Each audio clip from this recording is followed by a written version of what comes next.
नमस्कार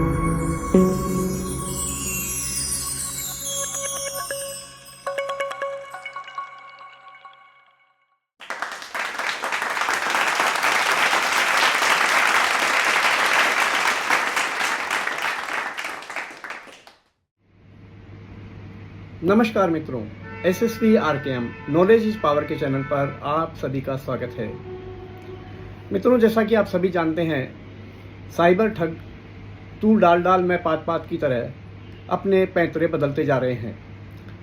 इन दिनों हमें ऐसी अनेक सूचनाएं मिली है जिसमें मोबाइल पर SMS या व्हाट्सएप संदेश के जरिए अथवा उनकी ईमेल पर एक संदेश आयकर विभाग की वेबसाइट की तरह का प्राप्त हुआ है, जिसमें उनकी पूरी जानकारी शामिल है। उनका पैन नंबर भी है, नाम है, पता है और साथ में ये बताया गया है कि उन्होंने अपनी रिटर्न में गलत क्लेम किए हैं।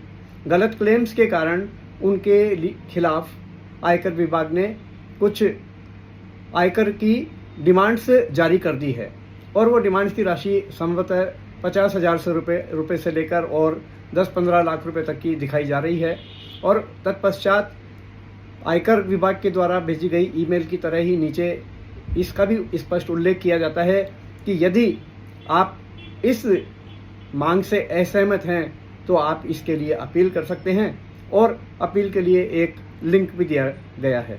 अब निश्चित रूप से जो लिंक भी दिया गया है वह एक फर्जी लिंक ही है और गलती से भी यदि आपने उस पर क्लिक कर दिया या कुछ केसेज में जब 10 से 15 हज़ार की डिमांड आ रही है और उस केस में भी उन्होंने पेमेंट का लिंक दिया है, यदि उस पर भी आपने क्लिक कर दिया तो समझिए कि आप साइबर ठगों के चंगुल में फंस चुके हैं और अपने गाढ़े पसीने की कमाई को उनके हाथों में गंवाने जा रहे हैं।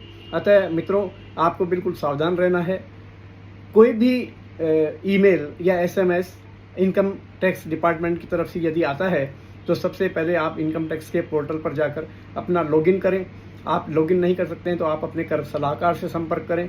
कोई भी डिमांड जो है वो उस पोर्टल के थ्रू ही जनरेट होती है और पोर्टल के थ्रू ही उसका रिप्लाई दिया जाता है या पेमेंट किया जाता है या अपील की जाती है, उसके लिए समय होता है।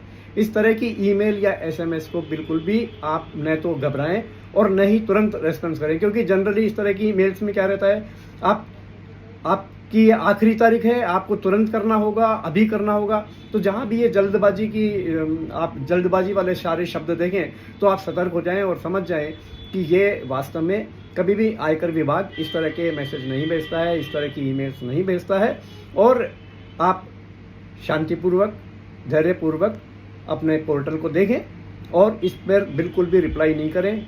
इस तरह से आप अपना धन भी बचाएंगे। एक जागरूक इंसान की तरह आप दूसरे आपके आस पड़ोस के लोगों को भी इस संबंध में अवश्य ही जागरूक करें, क्योंकि साइबर ठग, जैसा कि मैंने प्रारंभ में कहा, डाल डाल हम पात पात नए नए पैंतरे खोजते जा रहे हैं और सतर्कता और सावधानी रखना ही इसका एकमात्र उपाय है।